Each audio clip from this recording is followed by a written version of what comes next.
Hey everybody, it's Becky here. I am the founder and owner, along with my amazing wife Siri Linley, former two-time world champion, mind you, of Team Serious Tri Club and Serious Squad. Both amazing fitness groups that we have, and we work with several hundred athletes. And today I was on my Peloton, and I want to give you guys my 3 key tips that I've thought of over many months of using Peloton that I think could really help you guys, especially the newbies to Peloton. The first one, I'm still puffing because I just finished a session on power zone running with Matt, which was amazing. But my first tip is bike setup. If you haven't got that correct, you're going to lose power and you're going to get sore or injured, and you're not going to get the most out of your session. So the first tip would be, you want to look at your seat height. So for the seat height, you guys, you want to have a slight bend in your knee, right, with your heel flat, like parallel with the ground when the pedal is straight down. Right, when the crank's straight down. You want a slight bend there in your knee. You can see in the mirror here, there's just a slight bend. Okay, it's not too low and it's not too high. So have your crank down, sit where you sit in your seat, and then you want a slight bend like that. Okay, so that's a great way to measure your seat height. Second, after that, a great way to measure your position of your seat over the bottom bracket is to, when you're pedaling, okay, bring your pedal to, let's say, what would that be? That would be 3 o'clock, your right pedal. Okay, again, parallel with the ground. And your knee, see my knee right there? Okay, your knee should be right over the center of the crank or of the pedal right there where the pedal axle is. So that's where your knee should be. Okay, if you're too far back, that's what it will look like. If you're too far forward, you're gonna get knee pain.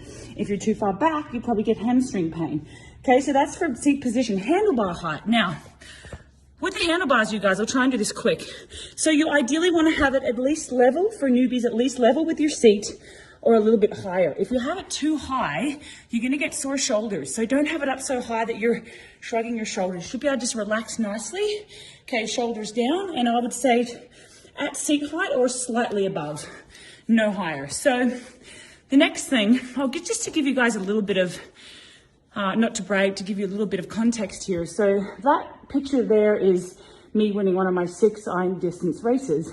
And the little picture, if you can see it, next to me is when I broke the world record with Chrissy Wellington. And that is my wife there, Siri Linley, a world champion, winning the world champs in 2001. So just so you know, for reference, I'm not some random age group triathlete giving you advice. The second bit of advice, guys, that I would give you would be that with your workouts, now if you've done an FTP test and you're not a conditioned athlete, you're kind of new to Peloton, the FTP test can kind of become redundant once you get fitter. So after, say, 3 months, as Matt mentioned this morning, you want to do the FTP test again. Because what happens is you get cardiovascular, you get fitter, and then those numbers become redundant because your zones have changed. So your power zones will change as you get fitter.